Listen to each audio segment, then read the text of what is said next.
All right, well, first of all, I must ask about the hair. You shaved it. What was the reason behind shaving the head? New look. Usually every summer or when it starts to get a little warm here in Vegas, I buzz the head just because it makes life a little bit easier. I don't really have to worry about doing my hair or anything like that. But yeah, get a new look for the fight, and a lot of MMA fighters have buzz cuts, so why not? How are you feeling coming into fight week? I feel great, confident, weight's on point. I'm just waiting to eat and then fight. And you were at the fights last week. What did you think of it? Were you there to kind of scope out how it went, or? Yeah. I was there. It was a great card. A lot of good wins. And it was also nice to be able to be at the venue and look around and see where I'm going to be fighting and just get a feeling of it. When I was there and I was picturing myself in the cage, I felt very comfortable. I felt very like this is my home. It is my home. I'm in Vegas, so.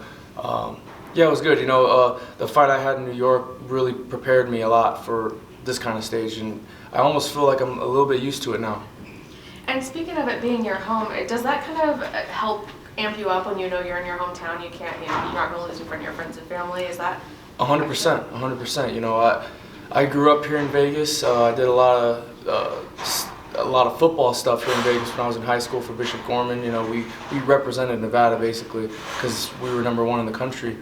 But yeah, this is my home. I have a lot of friends and family here, and it's just time to put on a show. I'm ready to show the improvement that I've been making since my last fight, and it's going to be a world of difference in a positive way, and it's going to be good. And I know you're not pro yet, but let's say they needed a last-minute fill-in for a pro fight. Would you consider that? Would that be something you feel like you'd be ready for to jump into the tournament right away? I would have to sit down and talk to my coach about that. If that situation were to come up, I'm not going to just jump into a pro fight and not know or be ready. So, I would have to sit down and talk with my coach about that. Right now, I'm still an amateur. I'm looking to be 3-1 on Friday.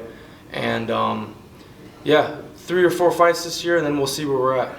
How do you think you stack up against the people that are in the tournament now? I know, like I said, you're not pro yet, but if that were to happen and just pretend it and they said yes, how do you feel like you would do against some of the guys in the tournament? I don't think I would do that bad. I think I'd do pretty good, actually. A lot of the guys that I train with are pro-level guys. They're ranked in Bellator or UFC or ONE or LFA. I train with a lot of professional guys, a lot of really good guys, like Jeremy Kennedy. He's fighting for the belt soon. Maz Burnell, he's in Bellator. He's ranked in Bellator. Kai Kamaka. These are guys that I train with that are very talented, and I think that I would hold up pretty well, I'd say. And my last question is kind of a fun one. How do you feel like your grandfather would have done in MMA, say against someone like Jon Jones? I don't know. I think just his mentality alone would take him very far. If he obviously wrestled and did jiu-jitsu and did all these other things that are pretty much required for MMA, I think he'd do great. Jon Jones actually looked up to him as far as mentality and stuff like that. So, Jon Jones, if Muhammad Ali was an MMA fighter and he was fighting against Jon Jones, it would be a great fight because they both have that mental, that mentality. So, yeah, I think he'd hold up pretty well. Thank you. This is your first time fighting in Las Vegas, correct? Yep. How's that feel, man? So you fought at Madison Square Garden your last time out in Las Vegas, the fight capital of the world. How's it feel? It feels great.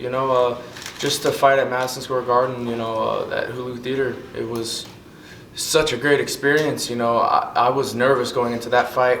It was my PFL debut. I had a lot of hype around me, still do.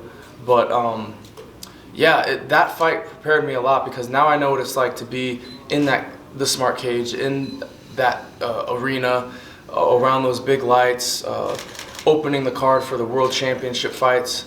I won. So that experience really helped a lot and preparing me for stuff like this and moving forward. This fight's going to prepare me for the next and the next. It's all going to add up. So yeah, it's exciting.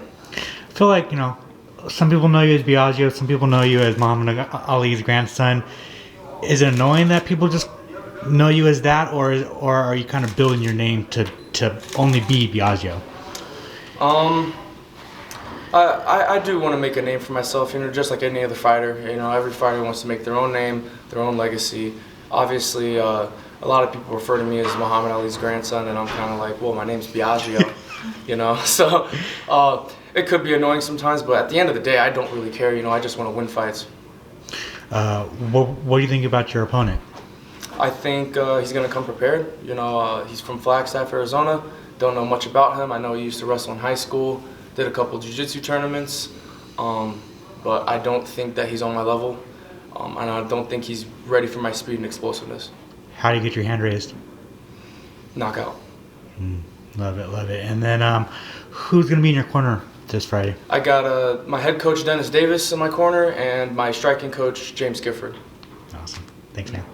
Yeah, Joe, does the spotlight as an amateur bother you sometimes, or is it something that you knew was going to be part of the job and you just ended up embracing? I knew it was going to be part of the job, just because of who I'm related to. I knew that there was going to be a lot of hype around my name, especially going into a combat sport like MMA. I knew going into MMA, like, oh, they're going to find out who I am, and then it's going to go out there like crazy, because this happened to me when I was playing football. When I was in high school, Max Preps found out who I was related to. I still don't know how they found out. But they found out, and it just went global. It went all over the world. And I was playing football, and I was 16, 17 years old. So as far as the media, the cameras, all the interviews, everything like that, I'm so used to it, and it's just a way of life now. Yeah, and like you said, you played football, you go back on Bishop Gorman, you played Cal Berkeley, and what is something that you can take away from your football background that you think helped you make the transition into MMA? Yeah, I think, playing football, especially at the college level, you are pretty much like forced to be consistent. So if you don't go to practice, your strength coach is going to get on your butt, or your head coach, someone's going to get on your butt about not training. In MMA and an individual sport like boxing, MMA, you're in the driver's seat. Nobody's blowing a whistle in your ear telling you to wake up and go to the gym. It's all on you. If you want to be better, if you want to be great, it's your choice to go or not.